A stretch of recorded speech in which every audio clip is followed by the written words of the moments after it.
Good morning, very good morning. सभी को good morning और वेरी गुड मॉर्निंग। जय श्री राधे, जय श्री राधे, जय श्री राधे, जय Shri Krishna.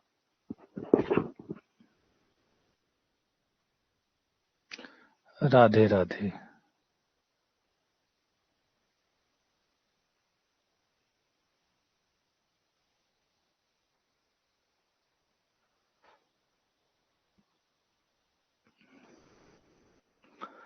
Good morning, good morning, good morning.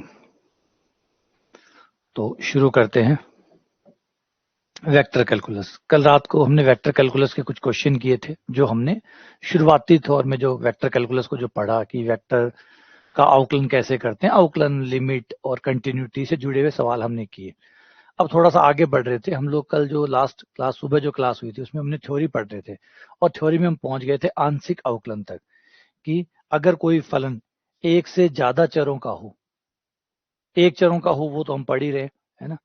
अब हम उसको आगे बढ़ा रहे हैं और दो चरों तक जा रहे हैं। अगर आपका फलन दो चरों वाला है, तीन चरों वाला है या उससे ज्यादा चरों वाला है, उससे ज्यादा चरों वाला तो हमारे कोर्स से बाहर चला जाएगा, तो मैक्सिमम तीन चर वाला ही फलन हमें मिलेगा, है ना। तीन चरों वाला।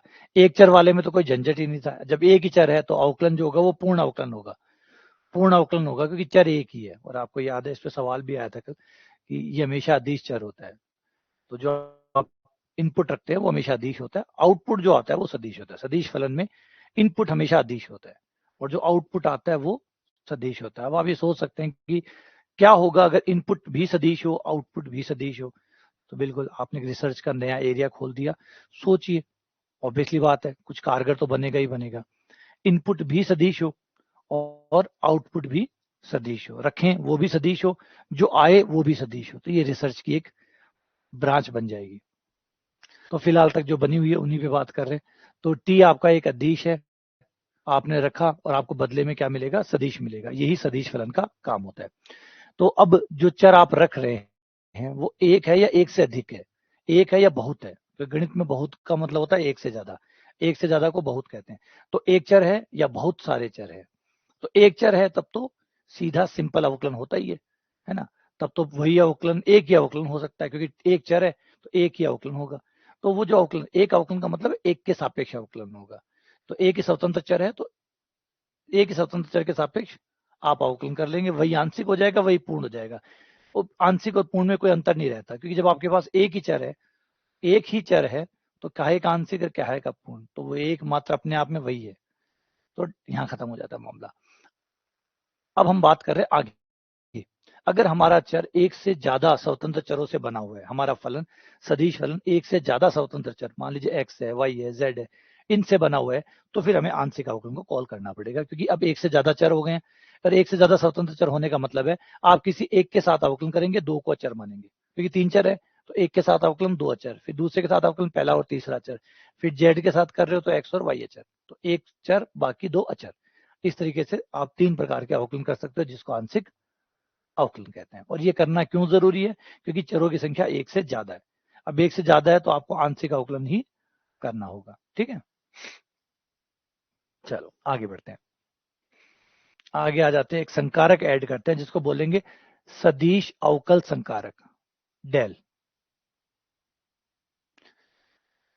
सदिश अवकल संकारक जो बहुत उपयोगी है, बहुत महत्वपूर्ण है, इसको पढ़ेंगे ये क्या क्या काम करता है। मैंने पहले शुरू में भी हमेशा कहता रहता हूँ कि चीजें आप अनगिनत बना सकते हैं, नई नई चीजें बना सकते हैं, लेकिन नई नई चीजें बनाने के बाद सरवाइव वही करेगी। जैसे किताब है, किताब कोई भी लिख सकता है, आप अपने जीवन पे किताब लिख सकते हैं, लेकिन बात यह है कि जब लोग खरीदेंगे उसको, जब वो बिकेगी, जब वो मार्केट में चलेगी, तब पता चलेगा कि वो किताब कितने दिन सरवाइव करेगी। किताब लिखना बड़ी बात नहीं, कोई भी लिख सकता है, आप भी बैठ के लिख सकते हैं, किसी भी चीज पे लिख सकते हैं। ठीक है, तो किताब तो लिखी जा सकती है, बनाई भी जा सकती है, छपवाई भी जा सकती है, लेकिन वो कितने साल टिकेगी ये इस बात से तय करेगा कि जनता उसको कितना पसंद करती है। और जनता तभी खरीदेगी जब जनता को उसको उपयोगिता उसमें नजर आएगी, लगेगा कि हाँ ये काम की चीज है, और फिर वो चीज आगे लंबे समय तक टिक पाएगी। डिपेंड करता है कि उसमें कंटेंट कैसा था। कई किताबें ऐसी भी है जो हजारों सालों से सरवाइव कर रही है। अरस्तु की लिखी हुई किताबों को देख लीजिए, अरस्तु की या प्लूटो की किताबों को देख लीजिए, आज उन किताबों को लगभग 3-3 हजार साल हो गए, और 3-3 हजार साल बाद भी वो किताबें, उनकी जो प्रासंगिकता है, जो रेलिवेंस है, वो आज भी उससे कई गुना ज्यादा हुई है। 3,000 साल बीत गए, यानी 3,000 साल पहले कोई आदमी व्यक्ति कोई किताब लिखता है, और वो किताब आज भी उतनी ही रिलेवेंट और उससे ज्यादा रिलेवेंट है, लोग और ज्यादा उसको गहराई से पढ़ते हैं, है ना। तो प्लूटो की देख लीजिए, द रिपब्लिक है, आपने किताब का नाम सुना होगा, द रिपब्लिक। द रिपब्लिक का मतलब है जिसे आप, हम लोकतंत्र कहते हैं, है ना, गणराज्य कहते हैं। तो द रिपब्लिक है, प्लूटो की लिखी हुई किताब है, और वो आज के संदर्भ में बहुत ज्यादा इफेक्टिव किताब मानी जाती है। आज हर कोई जो पॉलिटिशियन है, जो इस क्षेत्र में काम करता है, राजनीति के क्षेत्र में, तो वो इस किताब को जरूर पढ़ता होगा, क्योंकि उसमें ऐसे कुछ तथ्य हैं जो बताते हैं कैसे एक रिपब्लिक खड़ा होता है, कैसे एक रिपब्लिक बनता है। आज वो बताओ किताब। और लोकतंत्र तो आज जगदोजहद चल रही है, कई देशों में लोकतंत्र गायब हुआ है, कई में शूडो लोकतंत्र है। लोकतंत्र तो है जैसे नॉर्थ कोरिया, नॉर्थ कोरिया अपने आप को राजतंत्र थोड़ी कहता है, वो कहता है लोकतंत्र है, हमारे यहाँ चुनाव होते हैं, हमारा राजा 100% वोट से जीतता है। तो वहां पे जो लोकतंत्र है वो शूडो लोकतंत्र है, नाम का लोकतंत्र है कि लोकतंत्र है लेकिन वोट एक ही पक्ष में गिरेंगे। तो जो बुक है वो आज भी उतनी ही और उससे कई गुना ज्यादा, क्योंकि पहले तो लोकतंत्र इतना प्रभावी था ही नहीं जितना अब 2024 में लोकतंत्र जितना इफेक्टिव माना जाता है, या जो एक बड़ी सोच के तौर पे माना जाता है कि लोकतंत्र सबसे राज करने का सबसे बढ़िया तरीका लोकतंत्र है, रिपब्लिक है, तो वो आज किताब उतनी ज्यादा बेहतर है। तो वही है कि इंपॉर्टेंट चीजें, जैसे आप बहुत सारे संकारक, बहुत सारी चीजें बना सकते हैं, लेकिन आगे लॉन्ग टर्म में टिकेगी वो जो आगे जाके अपने आप को साबित कर पाएगी कि मैं ज्यादा उपयोगी हूँ। जैसे अभी हम एक संकारक बनाने वाले हैं जिसका नाम रखने वाले हैं डेल, और यूं याद रखिएगा और भी संकारक आए होंगे लेकिन टिक नहीं पाए होंगे, संकारक और भी आए होंगे लेकिन टिक नहीं पाए होंगे। कई बार बच्चे के मन में क्वेश्चन आता है कि सर यही क्यों बनाया गया, तो जवाब है यही नहीं बनाया गया, और भी बहुत सारे बनाए गए थे लेकिन टिक यही पाया। प्रतिस्पर्धा के युग में बस यही बंदा टिक पाया, बाकी लोग टिक नहीं पाए। और ये क्यों टिक पाया कि उसने साबित किया, जैसे क्रिकेट, बहुत से प्लेयर आते हैं, बहुत से प्लेयर ऐसे भी आते हैं जिनके हम नाम भी नहीं जानते, वो आके चले जाते हैं, है ना।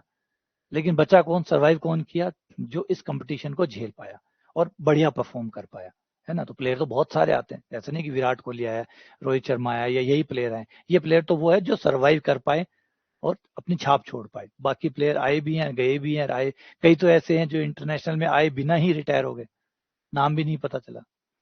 तो सेम चीज इनमें भी है कि कोई चीज जितनी प्रासंगिक होगी वो उतनी ही टिक पाएगी, वरना नहीं टिकेगी। तो डेल एक संकारक है। अब ये कैसे टिका, आगे बात करते हैं कि ये कैसे सरवाइव कर पाया। इसने कुछ ऐसी अपनी विलक्षण प्रतिभा दिखाई जिसके कारण ये टिक पाया। अभी इसमें क्या क्या विलक्षण प्रतिभा आते हैं, बात करते हैं।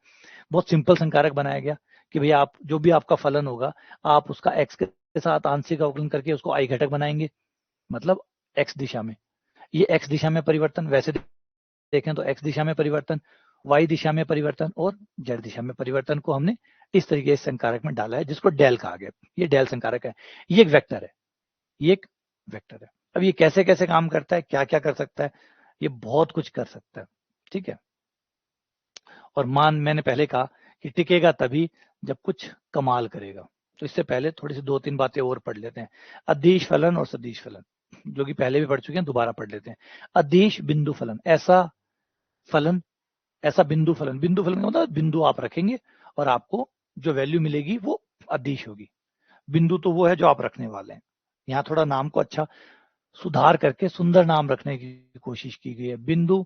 और बिंदु रखने पर आपको क्या मिलेगा, अदिश मिलेगा। ऐसे फलन को अदिश बिंदु फलन या स्केलर पॉइंट फंक्शन कहते हैं। जो आप रखेंगे वो बिंदु होगा। बिंदु का मतलब जिसके निर्देशांक होंगे एक्स वाई जेड, ये 3 निर्देशांक होंगे, ये आप उसमें एज ए बिंदु उसमें रखेंगे और वो आपको बदले में एक अदिश दे देगा, अदिश दे देगा, ठीक है ना, सदिश नहीं। एग्जाम्पल के लिए मैं इसकी बात कर रहा हूं,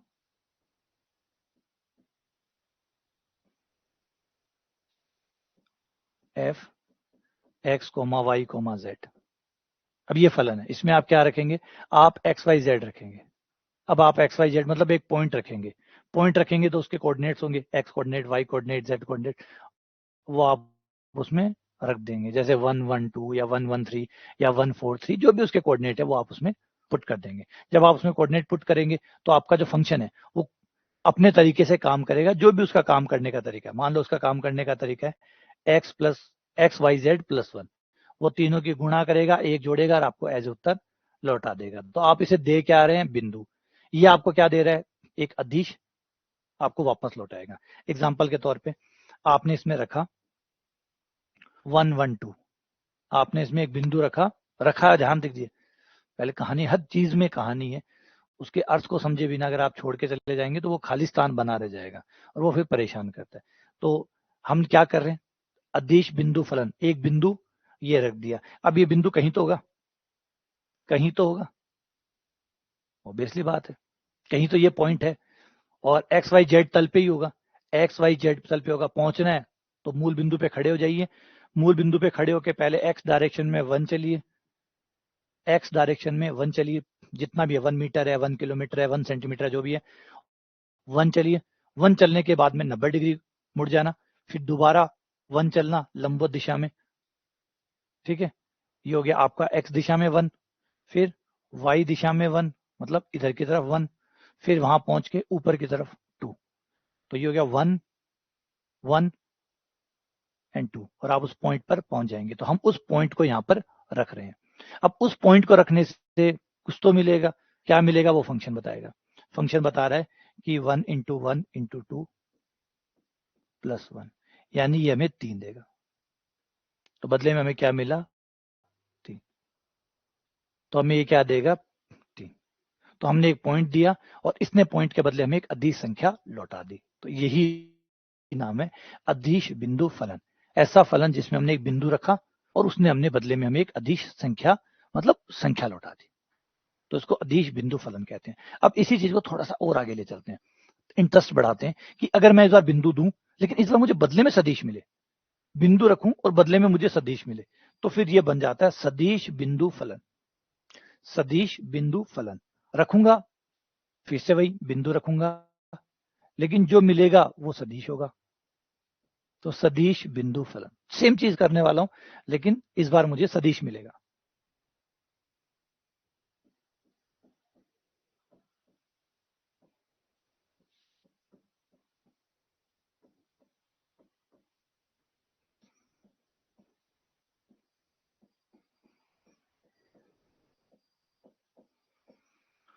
ये रहा, इस बार फर्क जो है,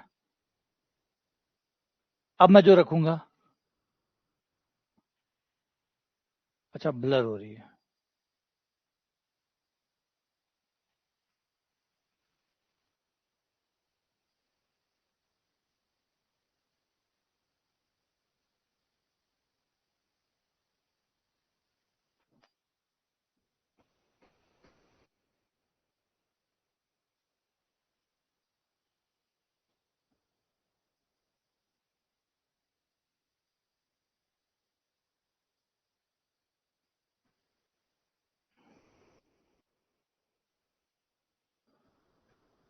ठीक है।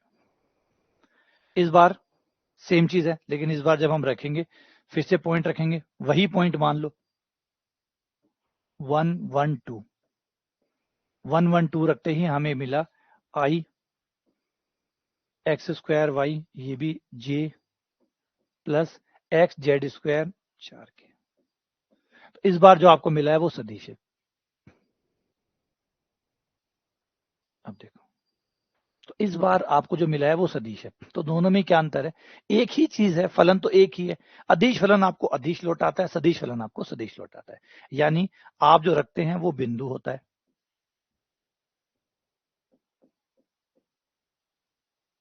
आप जो इसे दे रहे हैं वो एक पॉइंट है, मतलब एक कोऑर्डिनेट है। पॉइंट का मतलब कोऑर्डिनेट्स, पॉइंट का मतलब निर्देशांक, क्योंकि हमारे यहाँ पे बिंदु का मतलब निर्देशांक होता है। त्रिविम ज्यामिति में बिंदु मतलब निर्देशांक, क्योंकि बिंदु बिना निर्देशांक के हो नहीं सकता। कोई भी बिंदु होगा तो निर्देशांक होगा, जैसे इंडिया में कोई भी व्यक्ति होगा आधार नंबर होगा, करा ही है, और ये दुनिया भरने की है ना। अमेरिका में नेशनल सिक्योरिटी नंबर कहते हैं उसको।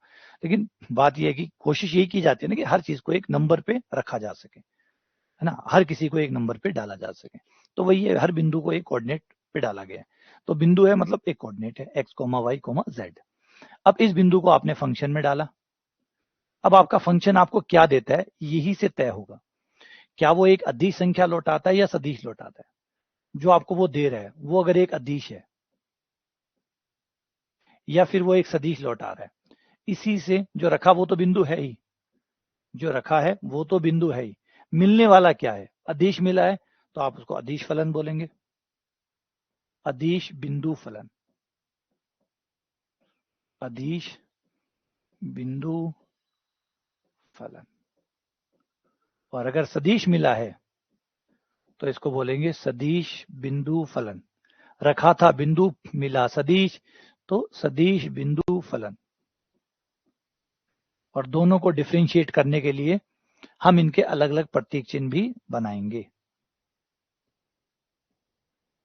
इसमें हम कोई तीर का चिन्ह नहीं लगाएंगे जिससे ये पता चल जाए कि ये अदिश बिंदु फलन है, और यहां पे हम तीर का निशान लगाएंगे ताकि पहचाना जा सके कि ये एक सदिश है। बस ये तीर के निशानों से दोनों को डिफरेंशिएट करेंगे।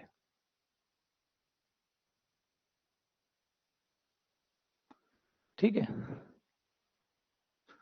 तो ये हमारा पार्ट हो गया, ये हम पढ़ने वाले हैं। अब हमारा जो आगे की जो भी चलेगा वो सारा इन्हीं सदस्यों के ऊपर चलेगा।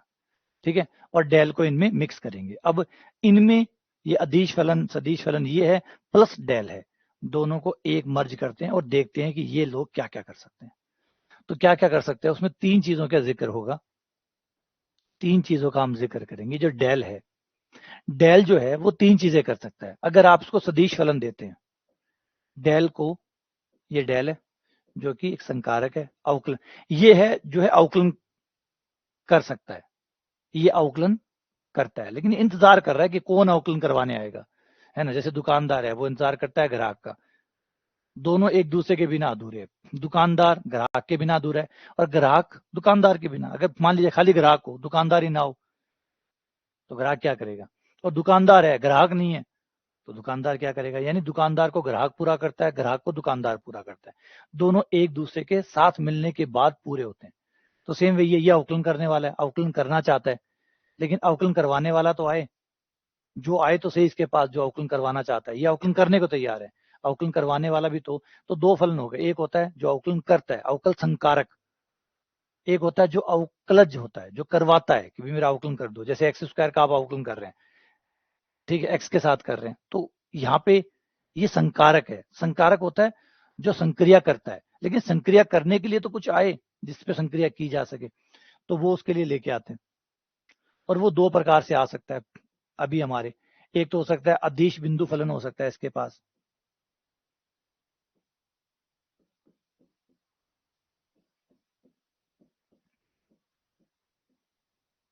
दूसरा हो सकता है सदिश बिंदु फलन। ये है जिनका अवकलन होगा, डेल अवकलन करेगा, और ये है जो अवकलन करवाएंगे। अगर अब यहां से चलें, पहले अदिश बिंदु फलन पे हैं। अगर अदिश बिंदु फलन आता है तो, और एफ ले लेते हैं, F X comma Y comma Z, और ये हो जाएगा F vector X comma Y comma Z. इस केस में आपका बनेगा डेल और एफ। एफ अदिश है, एफ अदिश है, डेल सदिश है, एफ अदिश है और डेल सदिश है। एफ तो अदिश है क्योंकि अदिश बिंदु फलन ले रहे हो आप, अदिश बिंदु फलन ले रहे हो तो डेल एफ बनेगा। डेल एफ बीच में नॉर्मल वाला एफ जो है वो अंदर चला जाएगा और अपना अवकलन करवाएगा इस तरीके से। I del F over del x, j del F over del y, k del F over del Z.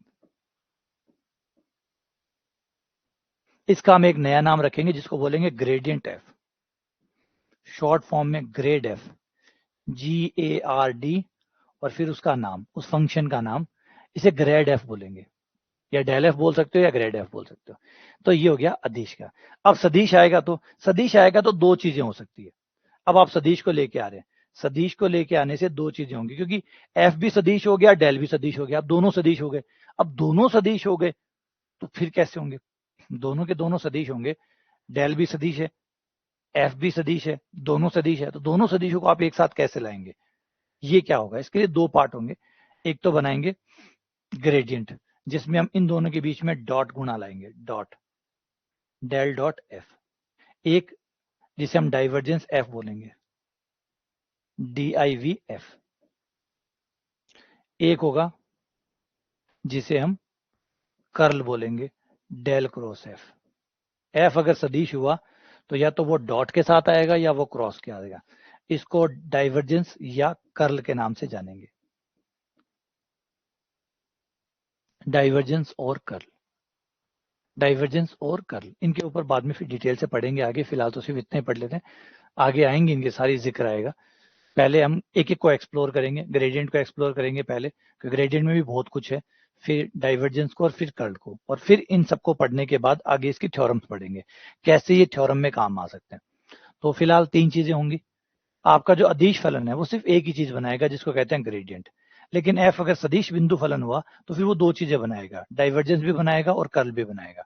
Divergence भी और कर्ल भी, यानी डॉट और क्रॉस, क्योंकि जब भी दो सदिश होते हैं तो वो या तो डॉट में आते हैं या फिर क्रॉस में आते हैं, तो इनके बीच में या तो डॉट आएगा या क्रॉस आएगा। तो डॉट आएगा तो डाइवर्जेंस कहेंगे, क्रॉस आ रहा है तो हम इसको कर्ल बोलेंगे।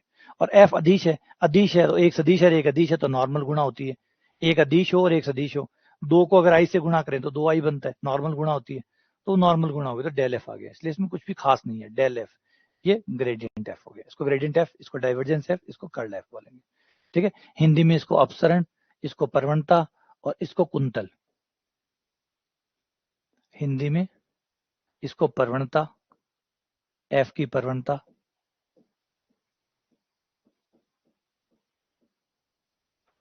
इसे एफ का अपसरण,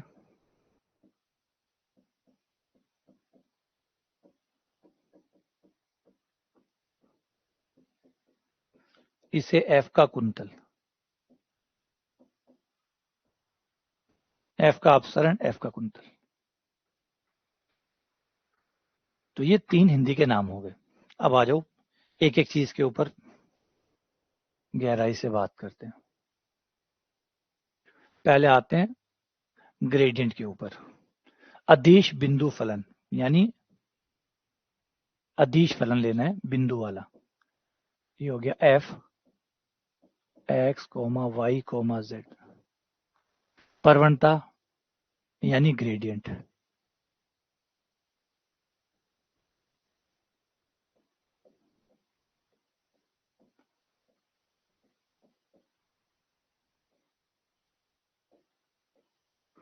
ग्रेड एफ। डेल एफ यानी ग्रेड एफ, ये हो गया। अब ग्रेड एफ, जो मैंने बताया था कि डेल एफ का मतलब होता है,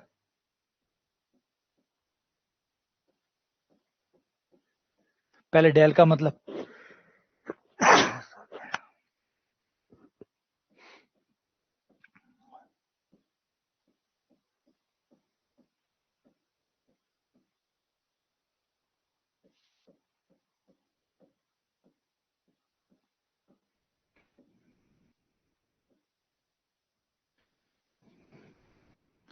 आई del over del x, j del over del y, k del over del z, और एफ। ब्रैकेट खोलो,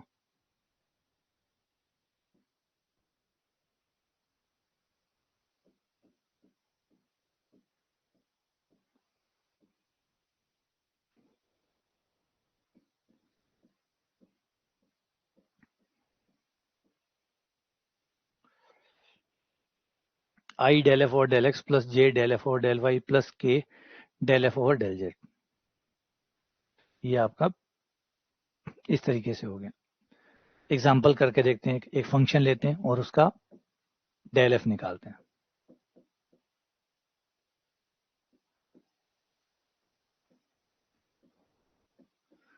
एफ एक्स वाई जेड, एक सिंपल ही फंक्शन ले लो, मान लो 2xyz ले लिया। अब इसका डेल एफ निकालते हैं।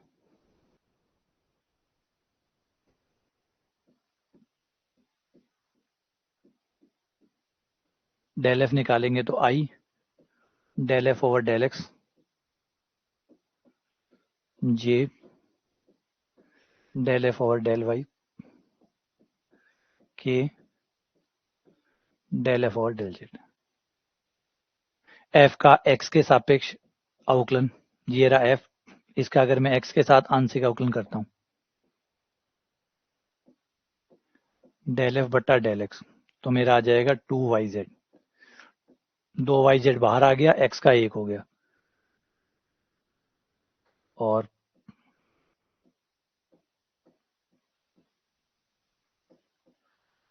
y के साथ 2xz।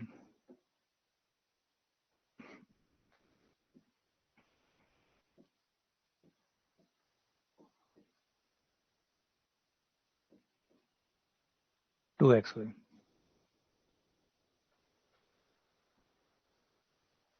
Del F over del x,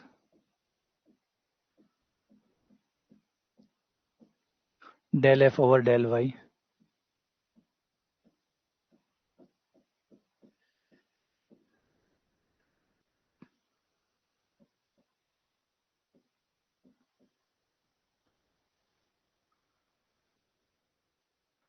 नहीं इंग्लिश नाम नहीं चलते, नाम इंग्लिश नहीं चलते, फिर से आप लोग गलत समझ रहे हैं, नाम इंग्लिश नहीं चलते, नाम उसके चलते हैं जो डोमिनेटिंग पावर होता है।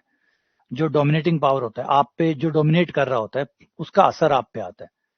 जैसे हम लोगों को किसने डोमिनेट किया? अंग्रेजों ने, और 1947 के बाद हम आजाद हो गए, लेकिन फिर से भूल जाते हैं आजाद हम क्या हुए हैं। हमारा जो देश है वो आजाद हुआ है, हमारी मानसिकता आजाद नहीं हुई है। आज भी जो डोमिनेटिंग पावर है वो अमेरिका है, डोमिनेटिंग पावर अमेरिका है। अमेरिका डोमिनेटिंग पावर है, तो हम क्या देखते हैं? हम उसको देखते हैं जो पावरफुल है, हम उसकी कॉपी करने की कोशिश करते हैं, और अमेरिका सुपर पावर है। आज जब एक छोटा सा एग्जांपल बताता हूँ, अगर आप किसी कॉलेज की कंपैरिजन करो कि हमारा कोई कॉलेज बेहतर है, बहुत बढ़िया, तो आप क्या कहोगे कि ये तो हार्वर्ड है, ये तो ऑक्सफोर्ड। हार्वर्ड ऑक्सफोर्ड की क्या जरूरत है? इसका मतलब है हमारी मिसालें भी अमेरिका की है, समझ रहे? अगर हम किसी का कुछ बड़ा कर, गूगल बन, तो इसका मतलब समझ पा रहे हैं कि इसका मतलब हमने वो डोमिनेंस को स्वीकार कर लिया है कि जो अमेरिका है वही हमारे डोमिनेटिंग पावर है। हमारे सारे बड़े से बड़ा जो सपना है वो अमेरिका तक ही जाता है ना? तो ये होता है डोमिनेंस पावर। तो ये थी गुलामी, जिससे हम अब बच नहीं सकते, क्योंकि जो सुपर पावर होगा वो गुलाम बनाएगा।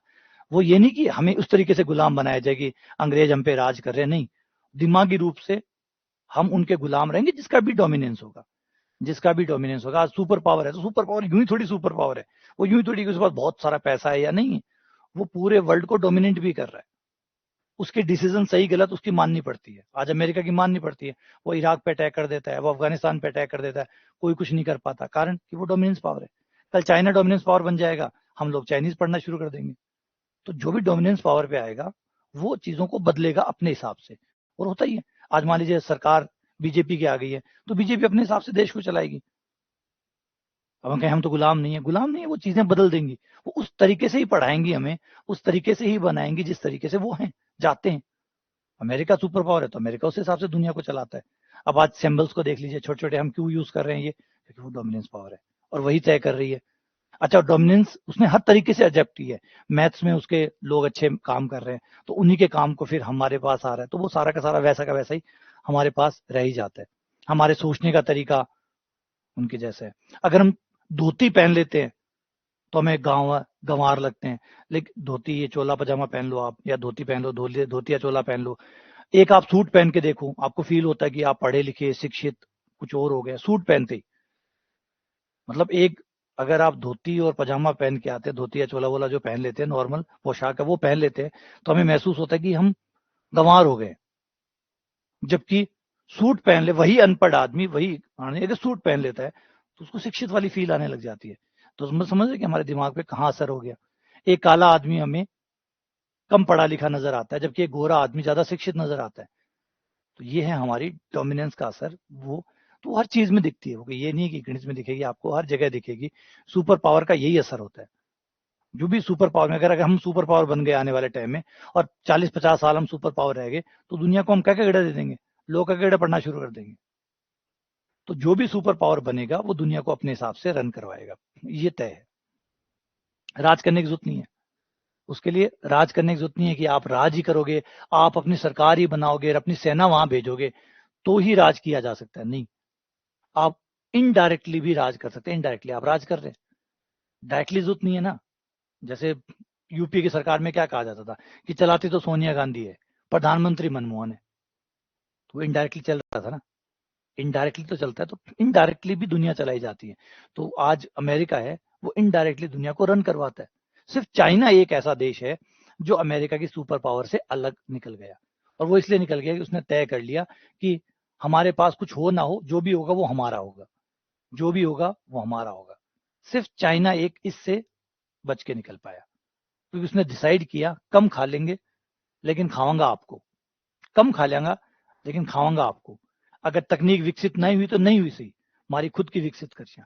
इसलिए उनका खुद का सर्च इंजन है, उनका खुद का वीडियो प्लेटफॉर्म है जैसे यूट्यूब होता है, उनका खुद का अलीबाबा है, अमेजोन पे डिपेंड नहीं करते, फ्लिपकार्ट पे डिपेंड नहीं करते, उनका खुद का अलीबाबा है। तो हर चीज उनका transform system, mobile system, China mobile, सब कुछ उनका खुद का है, तो उन्होंने खुद तैयार किया। तो अब वो डोमिनेंस नहीं है कि अमेरिका वाली, इसलिए वहां पे चाइना के बच्चे चाइना पढ़ते हैं, चाइनीज बच्चे चाइनीज पढ़ते हैं। आपको एक अजीब लगेगा जब आईएमओ का पेपर आता है, यहाँ पे आपको समझ में आ जाएगा। आईएमओ का जो पेपर आता है, इंटरनेशनल मैथमेटिक ओलंपियाड, आईएमओ का जो पेपर आता है, यहीं पे आपको समझ में आ जाएगा। आईएमओ का जो पेपर आता है, आईएमओ की पेपर की एक खास बात है कि वो ये कहते हैं कि आप जिस भाषा में पढ़ते हैं, आपको पेपर उस भाषा में रूपांतरित करके दिया जाएगा, जिस भाषा को आप जानते हैं। इंडिया वाला पेपर इंग्लिश में आता है, इंडिया वाला पेपर इंग्लिश में आता है, और उनको कोई प्रॉब्लम नहीं है। लेकिन जब चाइनीज वाले बच्चों के पास पेपर जाता है तो वो चाइनीज में कन्वर्ट होके जाता है, क्योंकि उन्हें इंग्लिश पढ़नी नहीं आती। आईएमओ का पेपर चाइनीज बच्चों के पास जब जाता है तो वो कन्वर्ट होके आता है, चाइनीज में ट्रांसलेट होके आता है, और वो चाइनीज में पेपर करते हैं। देखा, ये है फर्क, ये है वो। हमारे पास अपनी खुद का सिस्टम भी नहीं है, तो इससे वो बदल जाता है। तो ये एक छोटा सा है, बहुत बड़ा नहीं। आप कहोगे इससे क्या फर्क पड़ता है, बिल्कुल कोई फर्क नहीं पड़ता। लेकिन एक सोचिए, विश्व स्तर पे आपके पास अपनी भाषा नहीं है, और आपकी भाषा को इतना मजबूती से आप नहीं रख सकते। चाइना कैसे कर लेता है, रशिया कैसे कर लेता है, वो कैसे कर रहे हैं। तो जैसे वो कर रहे हैं उनको मिलता है ना, वो भी तो कंपटीशन में जाते हैं, चेंज करना पड़ता है, बिल्कुल चेंज कर रहे हैं। आप एथलीट्स को देखिए, रशियन एथलीट इंग्लिश नहीं बोलता, वो रशियन ही बोलेगा, चाइनीज चाइनीज ही बोलेगा। कहाँ दिक्कत है उनको। तो वो बिल्कुल गर्व करते हैं अपने विषय पे कि हमारे यहाँ ऐसा है नहीं, क्योंकि वो डोमिनेंस का असर हमके ऊपर सीधा दिखाई देता है। हमारे यहाँ भी बोलिए, आप हिंदी बोलिए और आप इंग्लिश बोलिए, ज्यादा पढ़ा लिखा कौन हुआ, चाहे यही क्यों ना हो, अगर जो इंग्लिश बोल रहा है वो ज्यादा पढ़ा लिखा है। ये है डोमिनेंस का असर। आप बंगाली बोलिए, आप गुजराती बोलिए, जितनी आप लोकल भाषाएं बोलेंगे उतने ही आप कम पढ़े लिखे प्रतीक होंगे। जितना आप इंग्लिश बोलेंगे आप उतने ज्यादा समझदार माने जाएंगे, उतने ज्यादा आप पढ़े लिखे माने जाएंगे। तो ये सारा जो दिख रहा है ना अभी आपको, ये जो ये दिख रहा है, ये सब है डोमिनेंस का असर। और अगर यही मैं चाइना में होता तो ये लाइन नहीं होती, ये नीचे वाली लाइन नहीं होती। अगर मैं चाइना में प्रोफेसर होता तो ये नीचे वाली लाइन नहीं होती, सिर्फ एक लाइन होती, वो भी चाइनीज में।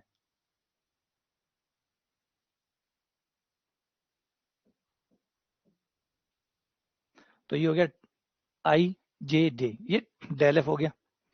अच्छा, अगर किसी स्पेशल बिंदु पे मान निकालना हो तो फिर वो बिंदु बताओ, कौन से बिंदु पे आपको निकालना है, फिर वो बिंदु बताओ। मान लीजिए मुझे डेल एफ जो भी मैंने निकाला है, उस डेल एफ का मान मुझे किसी पर्टिकुलर पॉइंट पी पे निकालना है। तो ये नीचे मैंने पी लिख दिया। नीचे पी लिखने का मतलब अब मैं पी पॉइंट पर ये वैल्यू निकाल रहा हूँ। अभी जो वैल्यू आई है वो ग्रेडियंट एफ की आई है, मतलब हर बिंदु की वैल्यू आई है। अब किसी पर्टिकुलर बिंदु पे निकालना है तो पी को वहां पे आप रख दीजिए। पी आपका जो भी पॉइंट है, मान लो पी पॉइंट है वही 112, तो 112 एक्स की जगह 1, वाई की जगह 1, जेड की जगह 2। तो ये हो गया 4 i कैप, चेक कर लेना एक बार गुणा भाग। ये जेड हो गया आपका 2 2 4 जे, 4 जे और +2 के। ये ग्रेडियंट की वैल्यू आ गई किसी पॉइंट पे। अब ग्रेडियंट के काम करने के तरीके को देखिए। ये लेता तो अदिश फलन है लेकिन लौटाता सदिश फलन है। एफ अदिश होता है लेकिन ग्रेडियंट एफ सदिश होता है। एफ अदिश फलन है लेकिन ग्रेडियंट एफ जो बन के आता है,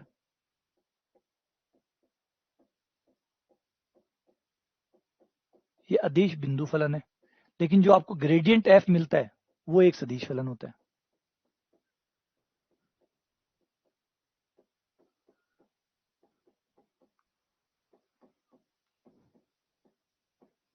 ग्रेडियंट एफ सदिश बन गया, ग्रेडियंट एफ सदिश बन गया। एफ आपका अदिश बिंदु फलन था, लेकिन ग्रेडियंट एफ जो आया वो आपका सदिश बिंदु फलन बन गया। ये अब सदिशों में आ गया, कन्वर्ट हो गया। अब सोचने वाली बात है, सवाल फिर से उठेंगे कि ये क्या किया, क्या बनाया, क्या बना, मतलब ये जो आंसर आया 4i 4j 2k, ये क्या मतलब है, ये है क्या, क्या निकल के आया। अब क्या निकल के आया, इसका सही जवाब दे दिया तो ये आगे चीजें टिकेंगी। मैंने पहले कहा इसका क्यों का जवाब आपने दे दिया, जितना क्यों आपका क्लियर होगा उतना ज्यादा आपकी चीज लंबे समय तक टिक पाएगी। अब क्यों का जवाब देने चलते हैं। कई जवाब प्रवणता से जुड़ी हुई कुछ परमें देखते हैं। ये परमें ही इसका जवाब है कि प्रवणता क्यों, ग्रेडियंट क्यों। ग्रेडियंट के अलावा और भी तो बहुत सारे हो सकते थे, आपने इन्हीं को ही जगह क्यों दी, मतलब सूर्य कुमार यादव को ही क्यों लिया, और भी तो खिलाड़ी थे। तो क्यों का जवाब देने के लिए एक एक पर में चलते हैं। प्रवणता जो ग्रेडियंट एफ है उसके 5 या 6 उपयोग है, 5 या 6 उपयोग है जो बहुत बेमिसाल उपयोग है। जिसमें से पहला उपयोग है, एक एक पे बात करेंगे। सबसे पहले दिक् अवकलज निकालने के लिए, पहले दिक् अवकलज होता क्या है फिर उसकी बात करेंगे। ये दिक् अवकलज निकालने के काम आता है। नंबर 1 दिक् अवकलज निकालने के काम आता है, जिसे डायरेक्शनल डेरिवेटिव कहते हैं।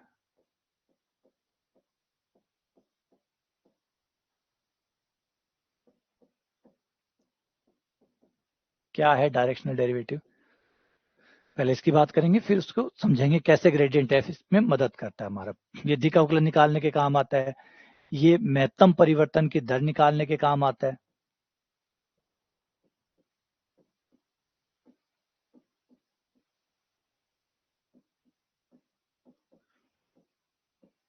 नंबर 3 ये अभिलंब सदिश निकालने के काम आता है।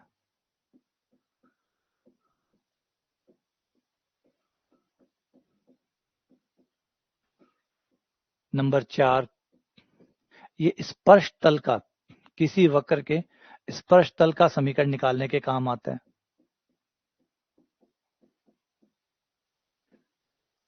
ये स्पर्श तल पर अभिलंब का समीकरण निकालने के काम आता है।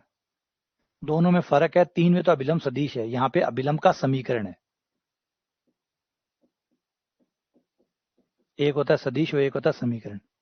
ये समीकरण निकालने के काम आता है। एक ये पृष्ठों के बीच का कोण निकालने के काम आता है।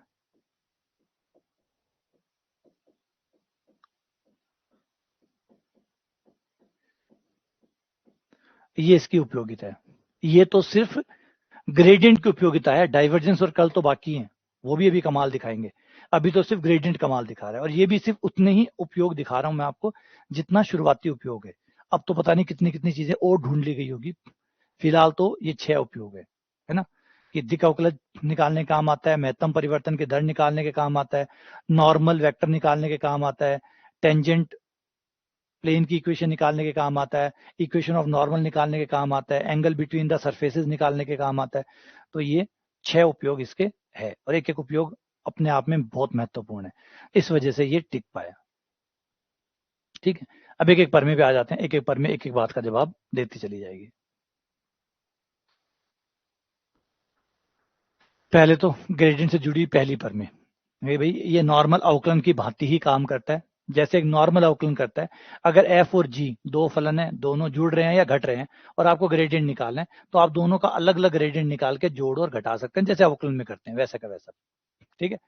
नंबर 2 अगर दो गुणा में है, एफ और जी गुणा में है, और उसके बाद आप ग्रेडियंट निकाल रहे हैं, तो एफ को छोड़ दो, जी का ग्रेडियंट निकालो, जी को छोड़ दो, एफ का ग्रेडियंट निकालो, जैसे गुणा में करते हैं। गुणा में जैसे अवकलन में आप करते हैं, एक को छोड़ के दूसरे का अवकलन, दूसरे को छोड़ के पहले का अवकलन। ऐसे ही भाग में, अगर भाग में है तो नीचे वाले को छोड़ दिया, ऊपर वाले का ग्रेडियंट माइनस ऊपर वाले को छोड़ दिया, नीचे वाले का ग्रेडियंट बटा नीचे वाले का स्क्वायर। और एक नियतांक वाला और रह गया, डी और ऐड कर देता हूं। अगर आप ग्रेडियंट निकाल रहे हैं और ए जो है वो नियतांक है, एफ सदी एफ जो है वो आपका फलन है, तो ए बाहर आ जाएगा, जैसे कि अवकलन में आता था। ठीक है, ये अवकलन के, क्योंकि डेल है क्या, है तो एक प्रकार का अवकलन ही ना। डेल है क्या, है तो एक प्रकार का अवकलन, तो अवकलन है तो अवकलन वाले नियमों की पालना करेगा। तो एक थ्योरम तो ये हो गई। अगला दूसरी पर में, अगर अदिश बिंदु फलन आपका जो अदिश बिंदु फलन है, अगर वो अचर है, अगर वो अचर है मतलब एक्स वाई जेड पे डिपेंड नहीं करता है, तो उसका ग्रेडियंट 0 आएगा। और ग्रेडियंट अगर 0 आता है तो वो अचर है। दोनों साइड से ये बात सत्य है। अगर आपका अदिश फलन, अदिश बिंदु फलन इज इक्वल्स टू कांस्टेंट, अगर वो कांस्टेंट है, अचर है, मतलब एक्स वाई जेड पे डिपेंड नहीं करता है, तो उसका ग्रेडियंट 0 आएगा। और ग्रेडियंट 0 आता है तो इसका मतलब वो एक अचर फलन है। ये दोनों साइड से बात सही है। अगर कोई बिंदु फलन अचर है तो उसका ग्रेडियंट 0 होगा, और ग्रेडियंट 0 आ रहा है, समझ जाओ कि वो अचर फलन है। अचर फलन का मतलब है एक्स वाई जेड पे निर्भर नहीं करेगा। एक्स वाई जेड सिर्फ नाम के हैं, डिपेंड नहीं करेगा। एग्जाम्पल के तौर पे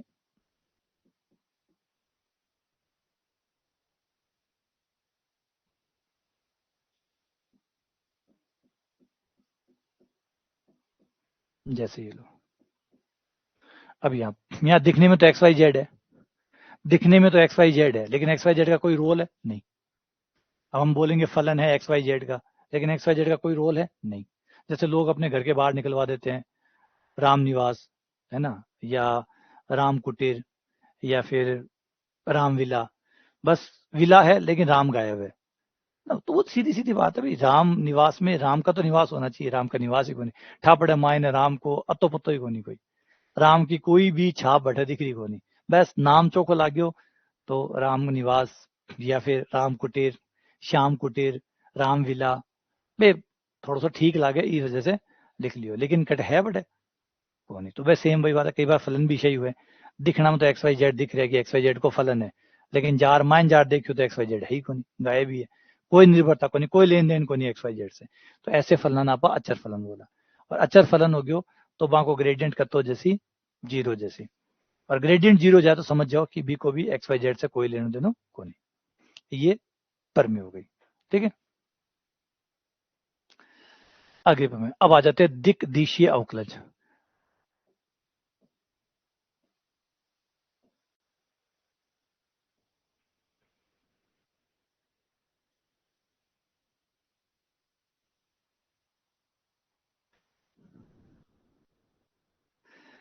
तो दिग्दिशीय अवकलज के ऊपर आ जाते हैं डायरेक्शनल डेरिवेटिव। ये डायरेक्शनल डेरिवेटिव क्या होता है? डायरेक्शनल डेरिवेटिव ये होता है कि मान लीजिए आपका कोई फलन है एफ एक्स वाई जेड, एक अदिश बिंदु फलन है।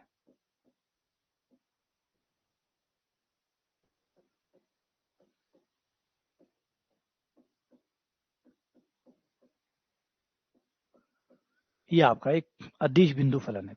इस फलन के आप किसी बिंदु पे गए, इस फलन के किसी बिंदु पे गए, मान लीजिए कोई बिंदु पी है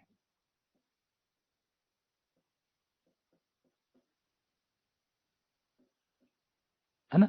पी का मतलब कोई पॉइंट हो गया, जैसे 1 2 3 हो गया, 3 2 1 हो गया, 1 4 5 हो गया, कोई भी एक पॉइंट है, उस पर आप चले गए।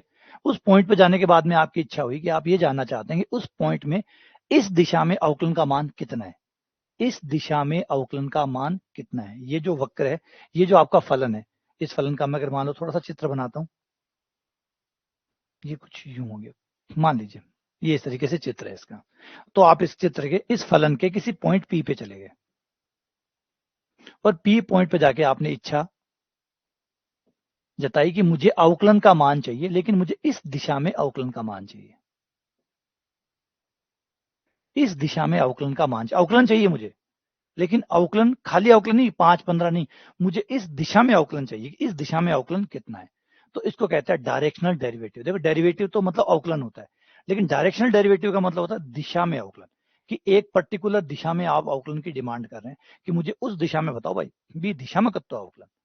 तो इसे कहते हैं डायरेक्शनल डेरिवेटिव। बात समझ में आई? एक पर्टिकुलर दिशा आप पहले मुझे बताएंगे, पॉइंट बताएंगे, फंक्शन बताएंगे, फंक्शन, फंक्शन पे पॉइंट, पॉइंट पर दिशा, और फिर पूछोगे बताओ इस दिशा में कितनों परिवर्तन आ रहे हैं, इस दिशा में अवकलन का मान में कितना परिवर्तन आ रहा है। ठीक है, तो ये कैसे निकलेगा? ये इस तरीके से निकलेगा। आप इस दिशा में थोड़ा सा चलेंगे, थोड़ा सा अल्पांश, जिसको हमने नाम दे दिया डेल्टा एस। आप इस दिशा में थोड़ा सा चलेंगे और चल के आप देखेंगे कि फलन के मान में कितना परिवर्तन आता है, मतलब आप निकालेंगे del F over del S. इसे हम बोलते हैं दिक अवकलज, del F over del S. ये हो गया एफ का इस दिशा में, अब दिशा के साथ डॉट गुणा कर देना, एक है।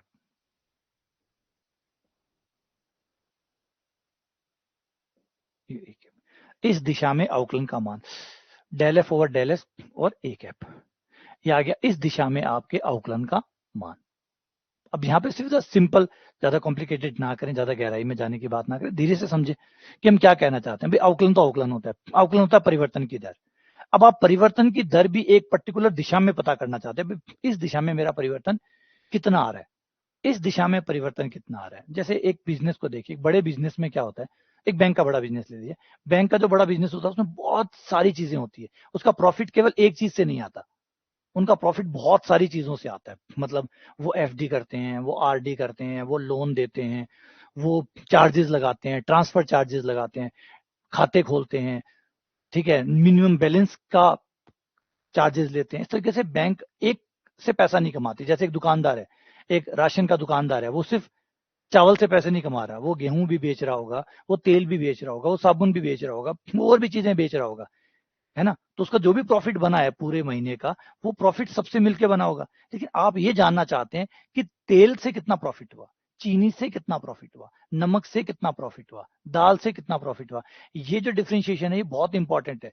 ये इस बात को समझाते हैं कि भाई आपका बड़ा प्रॉफिट किसकी वजह से आ रहा है, आपका बड़ा प्रॉफिट किसकी वजह से आ रहा है, चावल की वजह से, चीनी की वजह से, चाय पत्ती की वजह से, या गेहूं की वजह से। अब एक छोटे दुकानदार एक बड़े दुकानदार में जो बड़ा फर्क होता है वो ये होता है, वो डेटा बड़ा दुकानदार जो होता है, जैसे रिलायंस को देखिए आप, और एक किसी आपके दुकान का जो बढ़िया है उसको देखिए, दोनों में क्या अंतर है। दोनों ही सामान बेच रहे हैं, लेकिन दोनों में एक समझ का फर्क है। जब आप रिलायंस में जाते हैं, रिलायंस आपके हर सामान को नोट करता है, और उसके पीछे एक सॉफ्टवेयर काम करता रहता है जो लगातार ये पता करता रहता है कि ये जो इलाका है, जिस इलाके में ये मेरी दुकान बनी है, इस दुकान में ग्राहक क्या चीज ज्यादा खरीदने आते हैं। अगली बार आप जाएंगे, जैसे आप एक महीने बाद जाएंगे, आपको पता लगेगा कि वो चीज, जो चीज नहीं बिक रही है, वो धीरे धीरे वहां से कम होती चली गई, और जो चीज बिक रही है उसकी मात्रा और उसकी वेराइटी में बढ़ोतरी आई है। आप रिलायंस में जाइए और आप देखेंगे कि आपका सॉफ्टवेयर का जो इम्पैक्ट है वो वहां पे देखने को मिल जाएगा। अगर वहां पे उस जगह पे बिस्किट की ज्यादा डिमांड है, तो आप देखेंगे आने वाले समय पे वहां पे बिस्किट के और वैरायटी आपको दिखने लग जाएगी, और कोई चीज जो वहां नहीं बिक रही है वो धीरे धीरे वहां से कम होनी शुरू हो जाएगी। वो लगातार डेटा को कंटिन्यूअसली अपडेट और एनालाइज करते रहते हैं। लेकिन आप देखेंगे कि जो हमारा राशन वाला है, वो वापड़ो भी फिक्स है, वो बाई चीज फिक्स है, वो डेटा का सागा कौन खेले, और डेटा के साथ खेल रही कि वो डेटा मेंटेन करना पड़े, और डेटा भी वो मेंटेन हुआ है कौन नहीं। अब डेटा मेंटेन कौन नहीं हो, तो जो दुकान राम भरोसा जहाँ चाल रही है वही चाल वो कर, यानी अब इसीलिए तो सबसे बड़ा आता है कि जो बड़े प्लेयर्स होंगे, ये बड़े प्लेयर छोटे प्लेयर्स को खत्म कर देंगे। क्यों खत्म कर देंगे, इस वजह से, यही वो बड़ी वजह है जिससे खत्म, क्योंकि इनके पास डेटा एनालिसिस है। और एक दुकानदार, जो छोटा दुकानदार भी बापड़ा का कट्ठे डेटा एनालिसिस है, वो बेच दे वैर लिया वैर पाछो बेच दे वैर पाछो लिया वैर, बी के बीच में वो देखे कौन नहीं मेरे के बिक रही है, के नहीं बिक रही है, लोगों की के डिमांड आ रही है, वो बा डेटा एनालाइज कौन करे। और ये जो बडोडिया प्लेयर है, आपको काम ही हुई है सारा दिन, ये पढ़िया पढ़िया डेटा एनालाइज करना, समझना, ग्राहक के हिसाब से प्लानिंग बनानी, ये सब कुछ कर देसी। ये बातचीत करसी जिकी दिमाग पर काम करे, और वे ऑफर कार्ड देसी। अब आप कदे राशन आ रहा जो मोहल्ला में हुआ है, मैंने कदे देखे ऑफर कार्ड था हुआ, वो कदे बोर्ड लगाया 10% ऑफ, 5% ऑफ, एमआरपी पे 3% ऑफ, नहीं, ऐसा करना नहीं।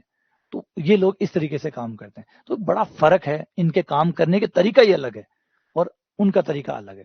वो हर चीज पे एनालिसिस जानते हैं, और ये नहीं जानते। अब बन आ यूज करनी आवे, जो बडोडिया प्लेयर है ना, बन ए यूज करना आवे, और अपला पढ़े को नहीं यूज कटू करे बापड़ा, अपला तो ये पढ़े को नहीं। तो ठीक है, आप सोच रहे हो, थोड़ी गलत फहमी ना ले लियो, सदिश को मतलब होगा निकल दिशा, ये भी दिशाएं हैं, ये भी दिशाएं हैं। अगर आप इनको देखें तो आपका बिजनेस एन डायमेंशनल है। मान लीजिए मैं एक दुकान चलाता हूँ राशन की, तो मेरा बिजनेस एन डायमेंशनल है, मेरा जो प्रॉफिट है वो एन डायमेंशनल है। वो चीनी से आया हुआ है, एक फैक्टर है चीनी, एक फैक्टर है चाय पत्ती, एक फैक्टर है नमक, एक फैक्टर है वो। तो ये मेरा एन डायमेंशनल सेट है जिससे मेरा प्रॉफिट क्रिएट होता है। अब मैं ये देखना चाहता हूँ किसी एक पर्टिकुलर डायरेक्शन में कितना बदलाव आ रहा है, मतलब चीनी से कितना प्रॉफिट आ रहा है, नमक से कितना प्रॉफिट आ रहा है, घी से कितना प्रॉफिट आ रहा है। ये प्रॉफिट देखो तो उससे मुझे पता चलेगा कि मेरे जो ग्राहक हैं वो किस पर्टिकुलर टाइप के हैं, और जिस पर्टिकुलर टाइप के इन ग्राहकों को रिटेन करने के लिए मुझे इसमें और क्वालिटी को इंप्रूव करना चाहिए और बेहतर करना है। मान लीजिए घी ज्यादा बिक रहा है, तो मैं कल घी की और वैरायटी ला के रखूंगा ताकि मेरा ग्राहक रिटेन रहे, मतलब वो मेरे पास आता रहे और यार घी बड़ा बहुत बढ़िया मिल रहा है। ज्यादा घी बिक रहा है तो घी के ग्राहकों को मुझे ज्यादा रोकना होगा। तो वो इस तरीके से काम करते हैं, है ना। वरना अब चीजें दुकानदार के बाद चीजें पड़ी रहे, 2-2 महीना पड़ी है, 4-4 महीना पड़ी है, खराब हो और एक्सपायर हो जाए। लेकिन रिलायंस में आ चीज उसी नहीं, रिलायंस में कोई नहीं है। जो चीज नहीं बिक रही है वो डेटा दिखा देगा, ये चीज नहीं बिक रही है, कुछ दिनों बाद बचेगा खाली हो जैसी बेटा कुछ और लाग जैसी। तो ये है वो सेट जिसको वो यूज करते हैं। तो ये है दिक अवकलज, ठीक है। दिक अवकलज किसी दिशा में अवकलज। अब किसी दिशा में अवकलज होता है डेल एफ और डेल एक्स, और उस दिशा का मान, उस दिशा में वो सदिश। अब इसमें ग्रेडियंट कैसे रोल प्ले करता है, आ जाओ। ये रहा ग्रेडियंट जो कहता है भाई मैं कमाल कर दूंगा।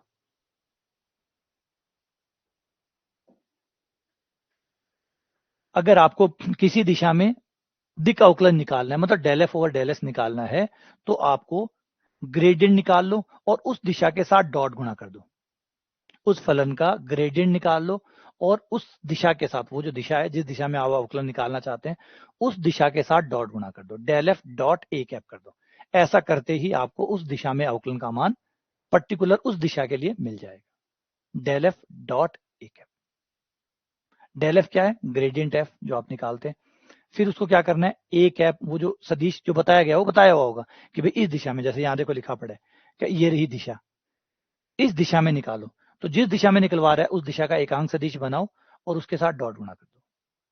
ये आपका उस दिशा में दिक अवकलज का मान प्राप्त हो जाएगा। अगला दूसरा, ये तो हो गया कि अभी आ गया दिक अवकलज निकालने के लिए कैसे काम आता है। ये प्रयोग 1 कंप्लीट हो गया। परमेय, सारी परमेय गणित के अंदर कोई चीजें ऐसे नहीं कि यूं ही हमारे मन में आया और हमने बना दिया।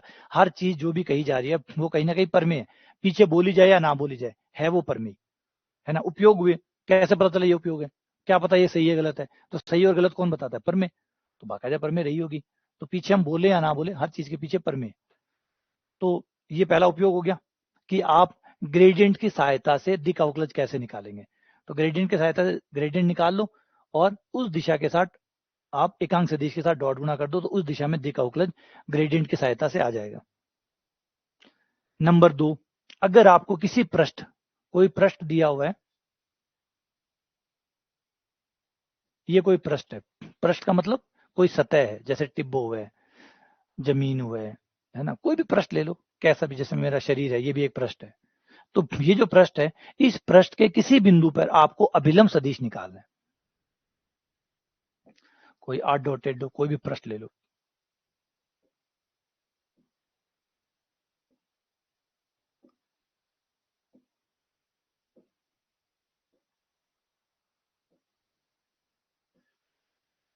ये मान लो कोई पृष्ठ है, इस पृष्ठ के किसी बिंदु पे गए आप और अब इस पृष्ठ के किसी बिंदु पर अभिलंब निकालना चाहते हैं, लंब, वो कितना है।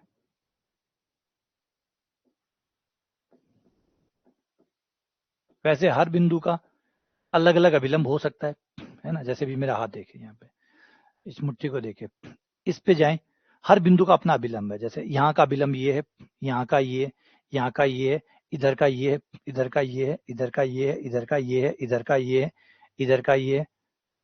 हर बिंदु का अपना अभिलंब है। तो किसी बिंदु पे अभिलंब मतलब जो लंब है वो किस दिशा में जाएगा, वो सदिश क्या होगा, वो भी आप ग्रेडियंट की सहायता से निकाल सकते हैं। आप ग्रेडियंट एफ निकालिए, वो लंब निकल जाएगा। आप ग्रेडियंट एफ निकालिए, उस बिंदु को रखिए, जो भी ग्रेडियंट एफ की वैल्यू आएगी वो अभिलंबिक सदिश होगा। उस बिंदु पर, उस पृष्ठ के उस बिंदु पर अभिलंब सदिश आपको प्राप्त हो जाएगा। तो ये हो गया सेकंड उपयोग। फिर आ जाते हैं तीसरे उपयोग पर। तीसरा उपयोग कहता है कि अगर आपको सिर्फ ये पता करना है कि अवकलन की अधिकतम मान कितना है, अवकलज का अधिकतम मान, दिक अवकलज का अधिकतम पता करना है। आपको ये पता करना है कि भाई कई दिशाएं होगी, इस दिशा में, इस दिशा में, इस दिशा में, इस दिशा में, दिक अवकलज का मान हर दिशा में निकाला जा सकता है। लेकिन आप इंटरेस्टेड है कि भाई मुझे अधिकतम चाहिए, सबसे मैक्सिमम अवकलन का मान कितना है। तो सबसे अधिकतम अवकलन का मान उसी दिशा में होगा जिस दिशा में ग्रेडियंट एफ है। ग्रेडियंट एफ जिस दिशा में, ग्रेडियंट एफ की खुद की तो दिशा होगी ना, ग्रेडियंट एफ की खुद की दिशा होगी, तो ग्रेडियंट एफ की दिशा है, उसी दिशा में आपको दिक् अवकलज का सबसे बड़ा मान प्राप्त होगा। अगर आप चाहते हैं, दोबारा से, अगर आप चाहते हैं कि del F over del S का मुझे अधिकतम मान चाहिए, मैक्सिमम वैल्यू चाहिए, अगर आपको दिक् अवकलज किसी बिंदु पे दिक् अवकलज का अधिकतम मान चाहिए, तो वो उसी दिशा में होगा जिस दिशा में ग्रेडियंट एफ है। मतलब डायरेक्ट ग्रेडियंट एफ का परिमाण निकाल लो, क्योंकि अपनी दिशा में किसी से डॉट गुणा करने की जरूरत नहीं होती, अपनी दिशा में सीधा परिमाण निकालो, सीधा परिमाण निकालते हैं, क्योंकि अपनी दिशा में, याद करो, अपनी परिमाण, किसी सदिश का परिमाण क्या होता है, अपनी दिशा में लंबाई, वो जो खुद है उसकी दिशा में लंबाई, और अगर किसी और दिशा में निकालनी है तो डॉट गुणा करना पड़ता है ना। जैसे ये कोई वेक्टर है, पी वेक्टर है, अगर पी वेक्टर का मान पी वेक्टर की दिशा में निकालना है, इसी दिशा में निकालना है कि ये वेक्टर कितना है, तब तो आपका सीधा परिमाण निकाल लो, ये इसका मान आ गया। लेकिन अगर आप चाहते हैं नहीं, मुझे पी वेक्टर का मान किसी और दिशा में निकालना है, तो फिर वो दिशा बताओ, फिर वो दिशा बताओ। ये मान लो ये दिशा है, मुझे इस दिशा में निकालना है, तो ठीक है, पी डॉट एक है, किसी और दिशा में निकालना है तो उस दिशा के साथ डॉट गुणा, एकांक सदिश के साथ डॉट गुणा करना पड़ेगा। खुद की दिशा में निकालना तो डायरेक्ट परिणाम निकालो, डायरेक्ट परिमाण निकालो, वो खुद की दिशा में मात्रा होगी, लेकिन किसी और दिशा में मात्रा निकालनी है तो उस दिशा के साथ डॉट गुणा करो। अब हमें क्वेश्चन है कि del F over del S का जो दिक् अवकलज है उसका अधिकतम मान निकालना, चाहे किसी भी दिशा में निकालो, लेकिन अधिकतम निकालना। तो ये प्रमेय कहती है अधिकतम मान ग्रेडियंट एफ की जो दिशा होगी उसी दिशा में होगा, यानी आपको ग्रेडियंट एफ की दिशा में ही निकालना होगा, तो यानी सीधा परिणाम निकालो, ये क्या मैक्सिमम। तो ग्रेडियंट एफ का अगर आप सीधा परिमाण निकालते हैं तो आपको अधिकतम दिक् अवकलज मिल जाएगा। तो ये एक उपयोग हो गया अधिकतम दिक् अवकलज। इसको दोबारा से एक बार समझाता हूं कि किसी भी बिंदु पर, ये कोई पृष्ठ है, इस पृष्ठ के हर बिंदु, किसी भी बिंदु पर अगर जाएं तो दिक् अवकलज अनंत है। इस दिशा में अवकलन, इस दिशा में अवकलन, इस दिशा में अवकलन,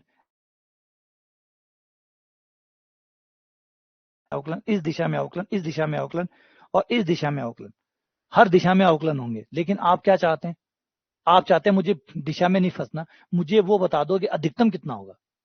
तो ये प्रमेय यही जवाब दे रही है कि अधिकतम जो होगा वो जो ग्रेडियंट एफ है, ग्रेडियंट है सदिश तो है ना, सदिश है तो इसकी दिशा होगी, तो जो ग्रेडियंट एफ की दिशा है, जो भी दिशा ग्रेडियंट एफ की, उसी दिशा में दिक् अवकलज का मान अधिकतम होगा। अगर किसी और दिशा में निकालना चाहे तो निकाल लो, कोई दिक्कत नहीं, लेकिन आपका इंटरेस्ट अगर अधिकतम निकालने में है, आप सिर्फ दिक् अवकलज का अधिकतम मान निकालना चाहते हैं, तो जो ग्रेडियंट एफ की दिशा है उस दिशा में जाइए, उस दिशा में अधिकतम, यानी ग्रेडियंट एफ ही तो निकल रहा था, दिक् अवकलज ग्रेडियंट एफ से तो निकलता है, gradient F dot A cap, उस ए कैप दिशा से गुणा करते हैं तो आपको दिक् अवकलज मिलता है। दिक् अवकलज आपको मिलता है डेल एफ को ए कैप के साथ डॉट गुणा करने से, ऐसे मिलता है ना, del F dot A cap करने से मिलता है। लेकिन अगर अधिकतम पूछा जाए, किसी दिशा में नहीं पूछा जा रहा, बल्कि पूछा जा रहा है कि अधिकतम बताओ, अधिकतम बताओगे तो ग्रेडियंट एफ की खुद की दिशा है, उसी दिशा में वो अधिकतम होगा, तो फिर आपको डॉट गुणा करने की जरूरत नहीं है, सीधा परिमाण निकालो, अधिकतम हो गया, अगर अधिकतम चाहते हो तो। आगे चलते हैं, स्पर्श तल का समीकरण।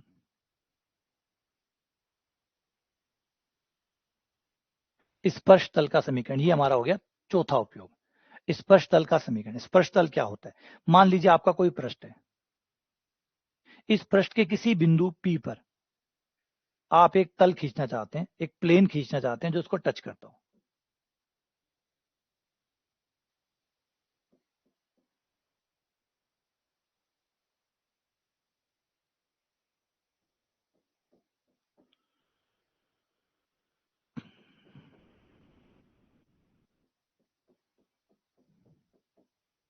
ये एक प्लेन जो उसको टच करके जा रहा हूं, इसे कहते हैं स्पर्श तल। मतलब जो भी आपका तल है, उस तल को कोई टच करके छू के जा रहा हो, बस एक प्लेन जो उसको छू के जा रहा हो, है ना, एकदम टच करके निकल रहा हो, इसे कहते हैं स्पर्श तल या टेंजेंट प्लेन। अगर आपको टेंजेंट प्लेन निकालना है तो कुछ चीजें पहले आपको बतानी होगी। नंबर एक, वो बिंदु बताना होगा, वो बिंदु बताना होगा जिस बिंदु पे आप स्पर्श तल खींचना चाहते हैं। फिर आपको अब बस बिंदु बता दो, बिंदु बता के हम इससे एक सदिश r0 जनरेट कर लेंगे, जब बिंदु के निर्देशांक होंगे तो r0 बन जाएगा, ठीक है, r0 बना लेंगे। फिर r minus r0 dot del f करेंगे और उस पॉइंट पर बराबर 0 करेंगे। इससे हमें स्पर्श तल का समीकरण मिल जाएगा, r minus r nought dot del F P बराबर 0। ये करने से हमें स्पर्श तल का समीकरण प्राप्त हो जाएगा। अब देखिए r0 तो वो बिंदु है जो P बिंदु है, r क्या है, r का मतलब है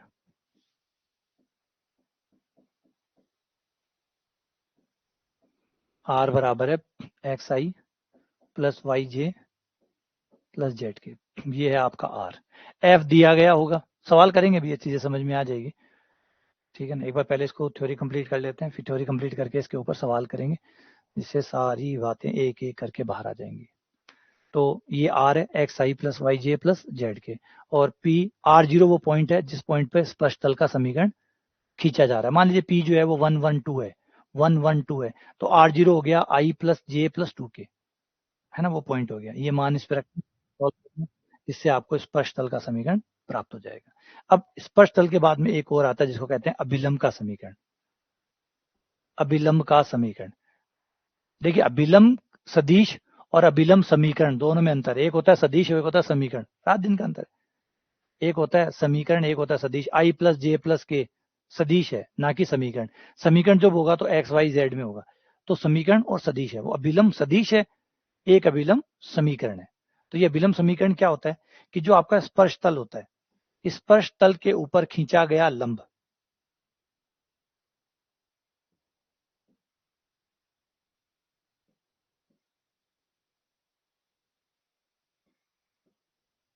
ये जो आपका स्पर्श तल है, जहां पे भी स्पर्श कर रहा है, जिस पॉइंट पर भी स्पर्श कर रहा है, उस पॉइंट पर इस तल के ऊपर खींचा गया लंब, ये अभिलंब कहलाता है। इस अभिलंब का समीकरण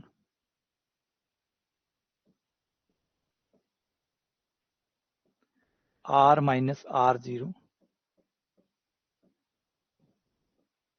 क्रॉस गुणा डेल एफ बराबर 0, r minus r nought cross del F बराबर 0। इससे आपको अभिलंब का सदिश, अभिलंब का सदिश समीकरण प्राप्त हो जाएगा। r माइनस r नॉट वही है जो पहले था, है ना, बाकी कुछ भी चेंज नहीं हुआ है। इसको करके ये पॉइंट P पे निकालना है, यहाँ पॉइंट P डाल दो, ये हो जाएगा। बस एक और उपयोग लास्ट ले लेते हैं, लास्ट है दो समतलों के बीच का कोण।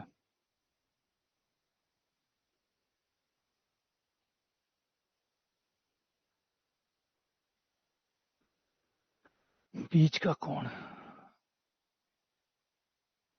यहां लेना पड़ेगा,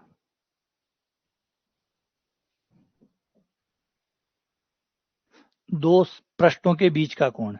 मान लीजिए पहला पृष्ठ है F,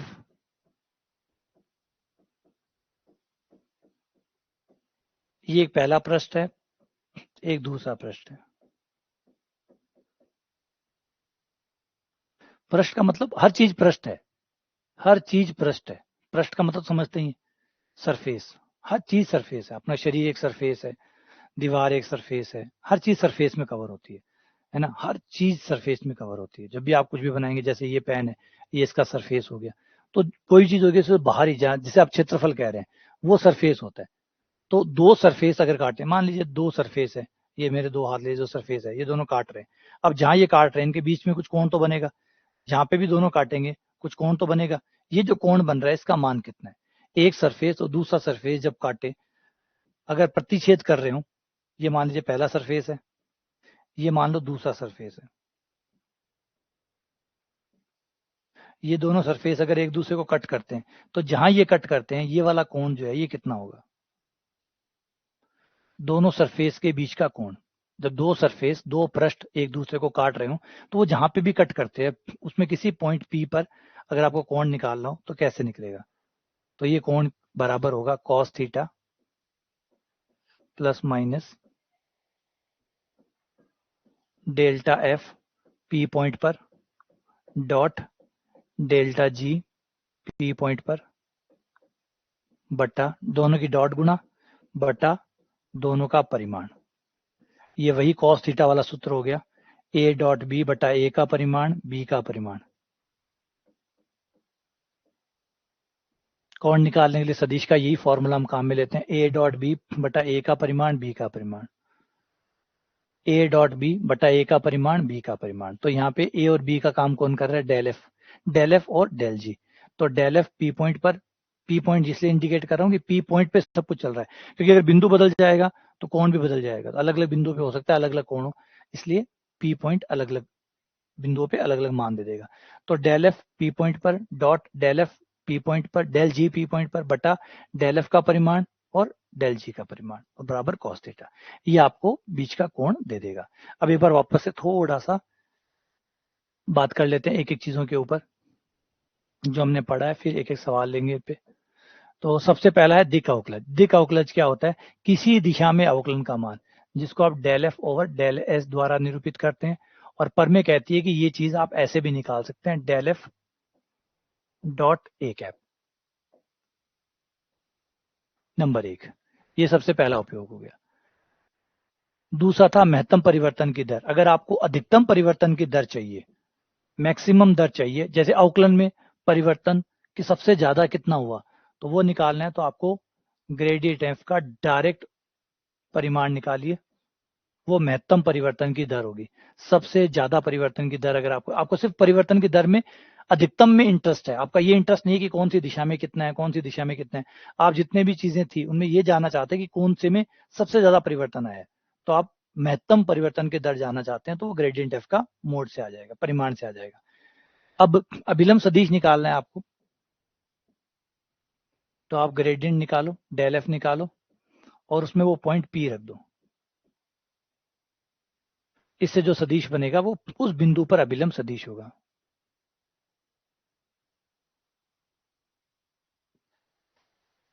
स्पर्श तल का समीकरण। अब अगर आपको स्पर्श तल का समीकरण निकालना है, तो r minus R nought dot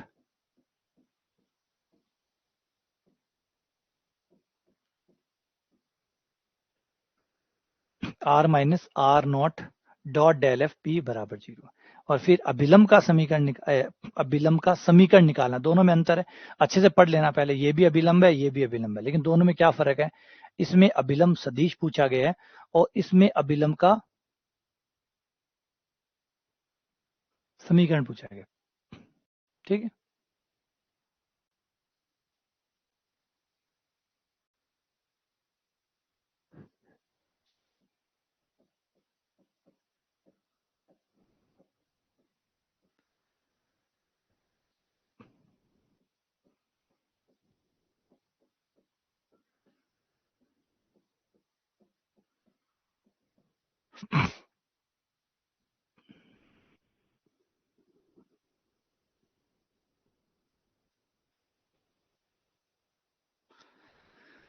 r minus R nought cross del F P बराबर 0। और फिर ये मध्य कोण वाला तो ये हो ही गया, ये पांचवे। अब एक एक सवाल करने, वो करेंगे तो ये सारी चीजें क्लियर हो जाएगी। बात समझ में आ गई, यहां तक समझ में आ गया क्या, पहले तो ये तय करो। और प्लीज पुराने वाले लेक्चर जरूर देखा करो, क्योंकि मैं बार बार कहता रहता हूँ तो फिर ज्यादा हो जाता है। वो कहना इसीलिए कि जो पहली बार मैंने पढ़ाया वो थोड़ा अलग तरीके से पढ़ाया था, अब जो पढ़ा रहे हैं वो थोड़ा और अलग तरीके से, ताकि एक चीज आपको दो तरीके से समझ में आए। तो कुछ उस तरीके में, हर तरीके में कमी होती है, आप कोई भी एक तरीका पढ़ाइए, हर तरीके में कुछ तो कमजोरी होती है, तो दूसरे तरीके से पढ़ाते हैं तो वो उससे पूरी हो जाती है ना, समझ तो होती है। जैसे मैं कहता हूँ फोटो खींचते हैं, एक आप फोटो सामने से खींचते हैं, एक फोटो आप साइड से खींचते हैं, जो सामने की फोटो में जो खास बात है वो साइड वाली में नहीं है, और जो साइड वाली में है वो सामने वाली में नहीं है। तो जो भी आप तरीके से फर्स्ट टाइम पढ़ाते हैं, बेस्ट तो हो ही नहीं सकता, बेस्ट तो कुछ है ही नहीं दुनिया में, हर चीज को और बेहतर किया जा सकता है। तो जो फर्स्ट टाइम पढ़ाया होगा उसमें शायद किसी और चीज पे ज्यादा ध्यान दिया गया होगा पढ़ाते टाइम पे, कोई और चीज कमजोर रह गई होगी। इस बार कुछ और तरीके से पढ़ाया जा रहा है, तो इस बार कोई और चीजों पे ज्यादा ध्यान दिया जा रहा है, किसी और पे कम ध्यान दिया जा रहा होगा, तो है ही, ये तो स्वाभाविक ही है, ये चीजें तो स्वाभाविक ही है। तो इसलिए फर्स्ट टाइम पढ़ोगे तो वहां आपको कुछ और तरीका देखने को मिलेगा, यहाँ कुछ और तरीका देखने को मिलेगा, जिससे दोनों मिला के आपको एक पूरी पिक्चर मिलेगी, है ना। और जब तीसरी बार पढ़ेंगे तो शायद और कोई तरीके से पढ़ेंगे, तो और एक आपको एक और आयाम मिल जाएगा, तो चीजें और अच्छे से क्लियर हो जाएगी। तो जितना अच्छा पढ़ेंगे उतना ज्यादा अच्छा रहेगा। तो देख रहे हो ना। अच्छा, तो वो वहां पे क्वेश्चन अलग सेट है। इस बार वो जो क्वेश्चन आप देखेंगे वहां पे जो भी मैंने प्रैक्टिस कराए हैं वो क्वेश्चन अलग है, यहाँ जो करवा रहा हूँ वो अलग है। और वो इसीलिए अलग अलग रख रहा हूँ कि भाई अगर ना तो वही सेम क्वेश्चन वापस करवा देता, वही सेम क्वेश्चन वापस करवा देता। नए क्वेश्चन करवाने के पीछे कारण ये कि आपको वहां एक अलग सेट मिले, अलग क्वेश्चनों का समुच्चय मिले, यहाँ पे एक अलग मिल जाए। तीसरी बार करवाऊं तो एक अलग मिल जाए, तो अलग अलग सवालों पे प्रैक्टिस हो आपकी, अलग अलग सवालों पे आपकी थ्योरी टेस्ट हो।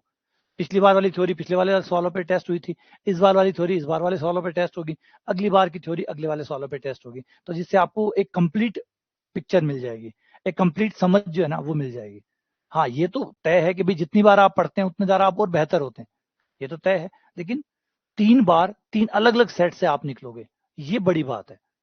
3 बार 3 अलग अलग सेट से निकलोगे। फर्स्ट टाइम आप अलग सेट से निकले थे क्वेश्चनों के, इस बार अलग क्वेश्चनों के सेट से निकलोगे, उससे अगली बार अलग क्वेश्चनों के सेट से निकलोगे, जिससे आपकी थ्योरी जो है जो सही में समझ में। क्योंकि हम जो समझते हैं कई बार ये होता है कि हम गलत फहमियां ज्यादा सीख लेते हैं, सही कम सीखते हैं, गलत फहमियां ज्यादा पैदा कर लेते हैं, और हमें पता भी नहीं होता कि क्या क्या गलत फहमी है ना। खाली जगह भरनी होती है, हम भर देते हैं, खाली जगह भरनी होती है, हम भर देते हैं। फिर बाद में उसके फायदे नुकसान आते हैं, तब पता चलता है कि क्या गलत पढ़ा था क्या सही पढ़ा था। तो वो थ्योरी पे जाके टेस्ट होता है। जैसे कोई भी आदमी मान लीजिए जो क्वेश्चन पेपर अटेम्प्ट करके आता है, अपने हिसाब से तो सब कुछ सही करके आता है, कौन गलत करके आता है? अगर किसी ने 100 क्वेश्चन अटेम्प्ट किए, क्या वो गलत करके आया? नहीं, 100 के 100 वो तो अपने हिसाब से सही करके आया। जब रिजल्ट आता है तो पता चलता है कि कितने सही में सही थे और कितने गलत थे। तो यही थ्योरी के साथ कहानी होती है, सेम कहानी थ्योरी के साथ होती है। जब आप पढ़ते हैं तो आप अपने हिसाब से कुछ तो सही समझ लेते हैं, कुछ गलत समझ लेते हैं। अब जो कुछ सही कुछ गलत समझा है, कैसे पता चले कि क्या सही है क्या गलत है? तो जब आप सवालों में जाते हैं और उनके हिसाब के सवाल जब टकराते हैं तो आपको पता चलता है कि क्या गलत समझा था क्या सही समझा था, जिससे वो करेक्ट हो जाते हैं। है ना, ये चीज हमेशा रहती है जब भी आप समझते हैं। उसका एक दिक्कत ये भी होती है कि आप जो समझ रहे हैं, जो मैं समझा रहा हूँ और जो आप समझ रहे हैं वो सेम नहीं है ना। ये बड़ी दिक्कत है, बड़ा विडंबना है ये, कि जो आप समझाते हैं और जो आप समझते हैं उसमें कई बार गैप होता है। क्योंकि हम शब्द समझाते किससे हैं? शब्दों से तो समझाते हैं। शब्द इतने ताकतवर नहीं है कि जो मैं समझाना चाहूं एग्जैक्टली उसको ट्रांसफॉर्म करके आपको दे दे। शब्दों की भी तो एक लिमिटेशन है ना, शब्दों की भी एक सीमा है। तो वो सीमा होने की वजह से दिक्कत आ जाती है। तो इसलिए जब मैं जो समझा रहा हूं आप वही समझ रहे हैं, इसमें जरूर किंतु परंतु है, और यही नुकसान देता है।